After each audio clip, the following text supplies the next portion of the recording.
គ្រប់ជាសួរពុកម៉ែបងប្អូនទាំងគ្នាខ្ញុំលីសានៅក្នុងវីដេអូនេះគឺខ្ញុំនឹងនាំពុកម៉ែបងប្អូនទាំងគ្នាទៅស្គាល់និស្សិតបកកែប្រចាំចំនួនទី24នៅសាកលវិទ្យាល័យធនធានមនុស្សយើងនឹងឲ្យគាត់ចែករំលែកពីបទពិសោធន៍ខ្លះៗតើធ្វើមិនដើម្បីអាចឲ្យគាត់ក្លាយទៅជានិស្សិតបកកែប្រចាំចំនួនរបស់គាត់បានគ្រប់ជាសួរអូនអាចជួយណែនាំខ្លួនតិចបានអត់ខ្ញុំឈ្មោះជារតនៈទី2សប្តាហ៍ជានិស្សិតឆ្នាំទី2រៀននៅសាកលវិទ្យាល័យធនធានមនុស្សហើយក្នុងជំនាញវិទ្យាសាស្ត្រកុំព្យូទ័រចាអញ្ចឹងចំពោះថ្ងៃហ្នឹងអូនមានអារម្មណ៍មិនដែរក្នុងការក្លាយជាសិស្សបកកែអញ្ចឹងសប្បាយចិត្តអត់សប្បាយចិត្តរំភើបអញ្ចឹងចំពោះមុខជំនាញវិទ្យាសាស្ត្រកុំព្យូទ័រសម្រាប់អូនផ្ទាល់អូនគិតថាវាពិបាកនៅក្នុងការរៀនអត់ហើយណាមួយអូនរីទៀតហើយអញ្ចឹងបងមានសំណួរដែរបើបងប្អូនដែលគាត់អត់ដឹងអីសោះពីកុំព្យូទ័រតែគាត់អាចជ្រើសរើសជំនាញហ្នឹងជាមុខជំនាញដែលគាត់រៀនបានអត់ជាដំបូងជាជំនាញវិទ្យាសាស្ត្រកុំព្យូទ័រនេះវាពិបាកគួរសមដែរសម្រាប់ខ្ញុំ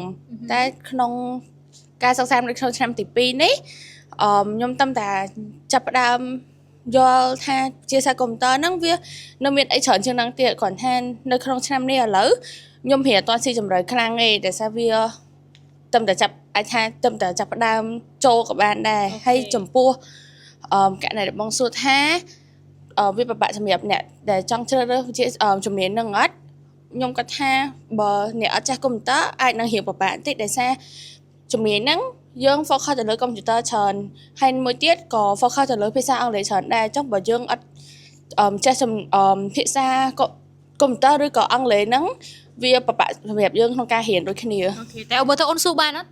ខ្ញុំអាចនឹងស៊ូបានស៊ូដល់ទីបញ្ចប់ស៊ូដល់ទីបញ្ចប់ត្រូវតែស៊ូអូខេអរគុណច្រើនអូនឥឡូវចូលដល់សំណួរសាច់ការយើងវិញម្ដងព្រោះអូនក៏ជានិស្សិតបកកែនិស្សិតឆ្នាំមួយប្រចាំចំនួនរបស់អូនដែរអញ្ចឹងតើអូនមានវិធីសាស្ត្រអីខ្លះដែលអាចចែករំលែកទៅកាន់បងប្អូនទាំងគ្នាពីវិធីសាស្ត្ររៀនម៉េចដើម្បីក្លាយទៅជានិស្សិតបកកែប្រចាំមុខវិជ្ជារបស់អូនផ្ទាល់បាន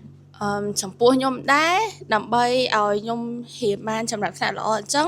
ទី1យើងត្រូវចេះគ្រប់គ្រងពេលវេលានិងរៀបចំកាលវិភាគសម្រាប់ការសិក្សាដោយការគ្រប់គ្រងពេលវេលាហ្នឹងយើងត្រូវចេះបែងចែកពេលវេលាណាយើងសម្រាប់រៀនមុខវិជ្ជាអីហើយកាលវិភាគបើយើងអត់ចេះរៀបទេយើងអាចយកទៅតាមកាលវិភាគសាលាបានយើងអាចចំណាយពេល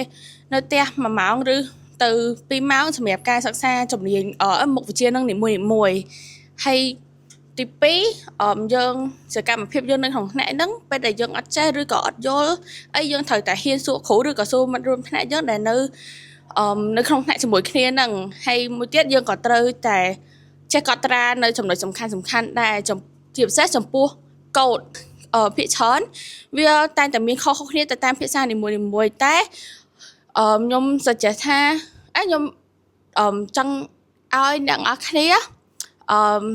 ព្យាយាមស្វែងយល់ពីកូដហ្នឹងឲ្យបានច្រើនជាពិសេសព្យាយាមទន្ទិញកូដត្រូវព្យាយាមចាំវាឲ្យបានច្រើនអូខេអរគុណអូនច្រើនខ្លាំងមែនតើសម្រាប់ការចែករំលែកនៅក្នុងថ្ងៃហ្នឹងអញ្ចឹងនេះគឺជា tip មួយចំនួនពីសិស្សបកកែរបស់យើងចាំបងប្អូនទាំងគ្នាចង់ហ៊ានបកកែប្រចាំចំនួនអីអាចយក tip របស់គាត់ទៅអនុវត្តបានវីដេអូនេះគឺមានតែប៉ុណ្្នឹងអរគុណអូនច្រើនខ្លាំងមែនតើសម្រាប់ការចែករំលែកនៅក្នុងថ្ងៃហ្នឹងអញ្ចឹងបងប្អូនទាំងគ្នាអាចយក tip របស់សិស្សបកកែ